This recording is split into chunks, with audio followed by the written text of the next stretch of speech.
Good day guys! Nandito tayo ngayon sa Mitsukoshi Better Living. Another video para sa isang bagong scooter ni Euro Motors. Ito si Falcon 180i. Yung ibang information, tutukan mo dahil i-check na nga natin yung kanyang specs, features, and also the price.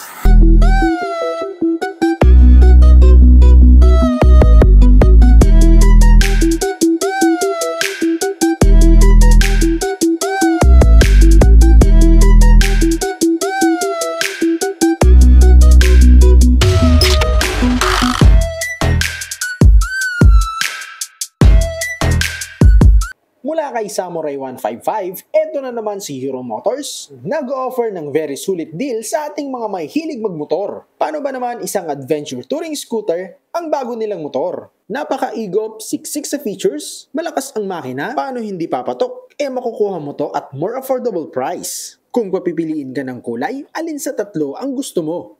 Meron diyang glossy gray at lahat ng kulay ng kanilang mugs ay kulay gold na. Meron ding puti at nag-iisang matte black. If you're looking for a scooter that could go slight off-roading, pang moto camping, pang long ride, baka ganitong klaseng scooter ang pwede sa'yo. Pumwesto muna tayo dito sa kanyang front wheel. Kung mapapansin ninyo, ang kanyang gulong ay hindi pa nakapang dual sport. Sa atin namang stopping power, mag-umpisa na kayo ng paglilista dahil ang feature na to ay very vital sa ating safety. Naka-ABS na to, hindi lang dito sa harap, pati na rin sa kanyang likod. Ibig sabihin, dual channel ABS siya. Kapag sa mga sudden brakes at naitodo mong maipiga, yung kanyang preno ay hindi maglalak yung kanyang mga gulong. Mas may control ka sa manibela. Ang sukat naman ng kanyang gulong, 110/80 by 14. Mataba na yan, nag-a-add ng handling comfort while driving. Hindi mo na kasi masyadong mararamdaman yung maliliit na crack and pothole sa daan. Same lang sila ng tire size ni ADV 160, pati ng design ng kanyang mugs. Of course, tubeless na rin ang motor na ito. In actual guys, itong si glossy white may glitter effect yung kanyang finish. Hindi rin nating masasabing kasing quality ni ADV pero class A pwede. Dito sa kanyang muka, upgraded na yan. Mukhang may aftermarket na bic, pero stock po yan. Galing kasa, ganyan lang itsura. Ang lahat po ng kanyang ilaw ay LED. More energy efficient at mas malakas ang buga. Sabay na rin to sa uso, meron na tong daytime running light. Pati sa pagitan ng kanyang headlight, may separator na daytime running light. Split type itong kanyang headlight, kaya mas maluwang ang sakop ng kanyang ilaw. When activated guys, grabe rin yung kanyang itsura. Maporma. Usapang wind visor naman tayo, tinted itong kanya. ADV rin ang pormahan at ayon dun sa ating mga nabasa, kasukat din naman. Kinagandahan ay naa-adjust din to. Position 1 and 2 ang meron sa kanya.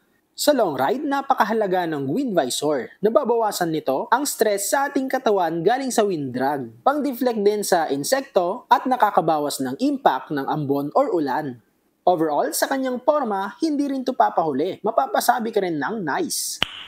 Nice. Ang hindi ko lang nagustuhan ay itong kanyang turning lights. Takaw sabit, lalo na't may nakakabit sa kanyang adventure na world, baka mapasabak sa off-roading. Madali lang maputol kung matutumba. Pero visibility-wise, okay naman kitang-kita kung gagamit ka ng turning lights. Kung anong meron kay ADV, meron na rin itong scooter na to. Naka-LCD meter panel na rin. Yung toggle switch niya to navigate the meter panel, nandyan na rin sa gitna. Sa itsura naman ng kanyang cockpit, napaka-porma dahil dun sa matte black finish nung kanyang handle. Wide na rin siya, no? Very natural para sa mga pang off-road na motor para mas madali mong i-control yung kanyang manibela. Silipin naman natin dito sa left side niya kung anong mga buttons ang ating makikita. Agaw pansin yung red button, yan po ay built-in na hazard light. Nandyan yung kanyang high and low button, turning lights button, busina at syempre meron tong passing light. Etong left side naman natin, may isang feature dito na makakatulong sa fuel efficiency. Ito yung kanyang idling stop system. Grabe si Euro, sa presyong mababa, meron ng idling stop system. Na kapag 3 to 4 seconds kang nakahinto, automatic mamamatay yung makina. At kapag i-rev mo, mag-start siya without using electric starter. Throttle lang. Good news naman dahil meron pa rin itong front compartment. To open ay ipupush mo lang siya at kung mapapansin ninyo, bumabalik yung kanyang takip dahil meron siyang spring na pang-counter para lagi siyang sarado. Masisilip din naman natin na nandyan na yung ating charging port, USB type. Hindi na rin behind itong si Falcon dahil naka-smart key system na rin siya. Dito mo na rin bubuksan yung kanyang fuel and seat. Dito sa angle na to, kung dito mo sinimulan yung video, aakalain mo talagang siya si ADV 160. Dahil dun sa kanyang design, yung kanyang angle and cuts, meron ding naka-engrave na ADV, mapagkakamalan mo talaga.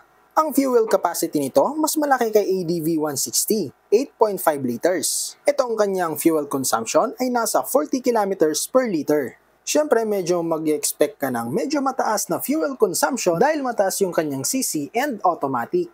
Ito namang ating footboard ang ating silipin. Mukhang kamukha pa rin, ang kinagandahan naman noon kung gusto nating mag-upgrade ay meron na tayong aftermarket na mabibili. Meron pa rin tong standard type na foot positioning at meron ding pang long ride na cruising type. Isang feature pa na meron sa kanya ay side stand kill switch. Hindi mag-start ang kanyang engine hanggat naka-side stand. Speaking of side, dito naman tayo sa kanyang side view. Sobrang linis tignan at yung naka-emboss lang ay yung Falcon 180i. Para sa opinion ko, okay naman yung font. Medyo ginandan lang sana ng quality yung kanyang embossed sticker. Sa upuan naman tayo, two-tone yung kanyang seat cover at dun sa sidings niya ay carbon type. Sa ibabaw naman ay naka-anti-slip na to.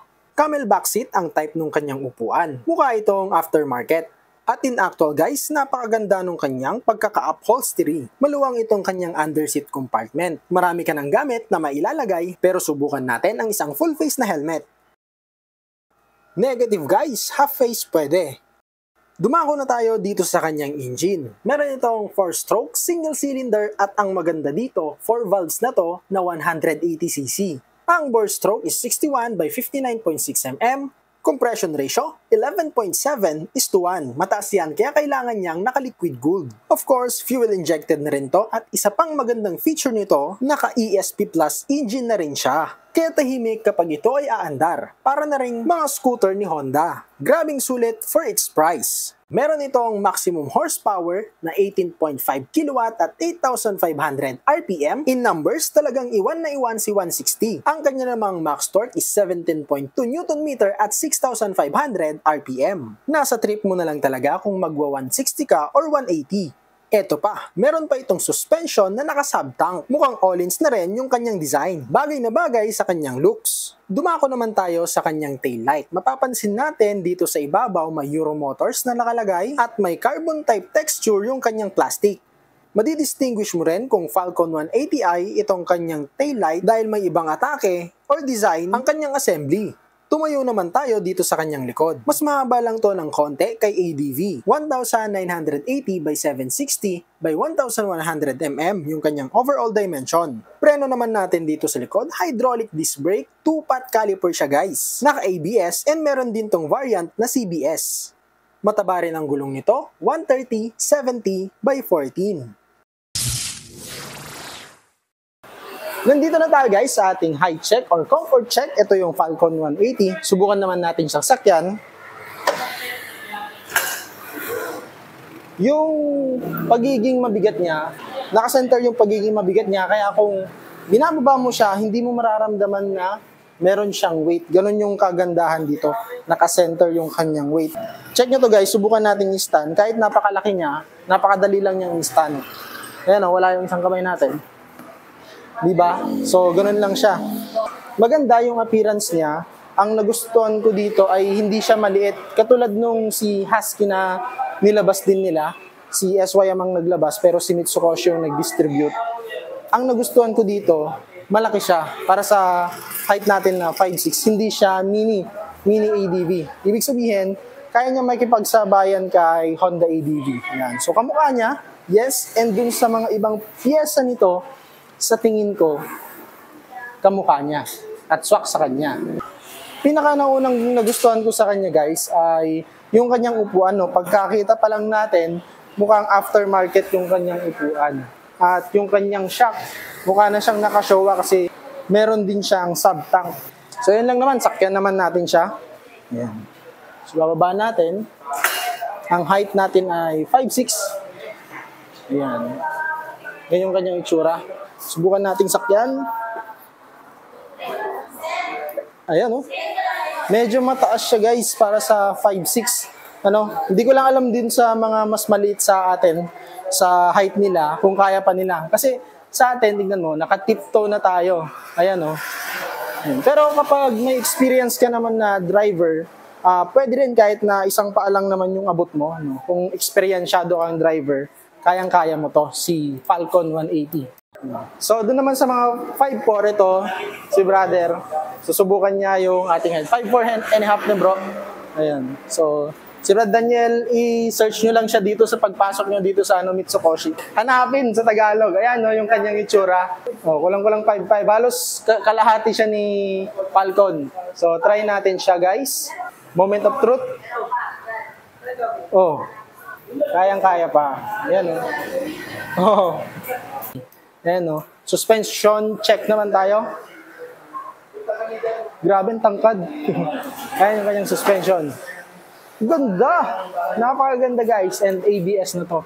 So, sulit na sulit ang pera mo dito. Yung ating rear, ayan, no. Kahit dual shock siya, guys, gumagalaw siya. Hindi siya tulad ng ibang nire-review natin na medyo magaspang pa. Pero ito, malambot na siya.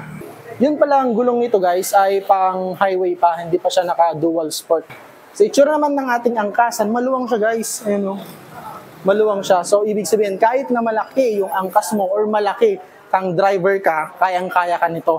At naka-camel backseat pa to, yung waist mo kapag nasa long ride ka ay hindi masakit. Kung sa comfort naman ang pag-uusapan, meron siyang standard at cruising type. Pang long ride yung cruising type, pwede mong iunat yung paa mo para mawala yung ngalay. Yun naman yung okay dito sa cruising type natin.